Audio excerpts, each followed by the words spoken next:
5 ka balay ang ugdaw sa sunog sa Upol, Misamis Oriental. Ang gitudlong hinungdan, usa ka hubog nga nagmaoy ug nanunog og balay. Atong sayron kini ang detalye sa live report ni Clyde Macascas. Clyde. Sakto ka na Sara, gani lakip ang panimalay sa mismong lalaki na ugdaw sab tungod sa iyang gihimo.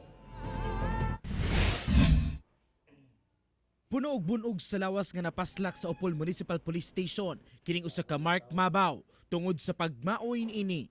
Sumala pa nga dihang nahubog ang suspect. Gituyo kuno sa pagsunog niini ang iyang panimalay nga may katay sa mga tapad nga hinungdan sa pagkaugdaw sa 5 ka mga balay. Hubog mo ito siya nga bata. Nangayo lang to siya og kining para inom. Wala hatagi. So dito sa iyang kusina, para din gikuan nga iyang kasunugon. Sa kasuko sa iyang mga silingan, gikulata o gibato si Mark, hinungdan sa iyang mga bunog. Plywood man to siya na upo siguro ba nalabay. Nakatulog ko ako kabantay nga. Tingala na kog init na kayo. Pero naog ni ko nun. Imo atong upo sigarilyo nila ba yan? Oh. Sumala sa kapulisan, nagulat pa sila og formal nga reklamo aron mapasakahan og kasong arson ang suspect.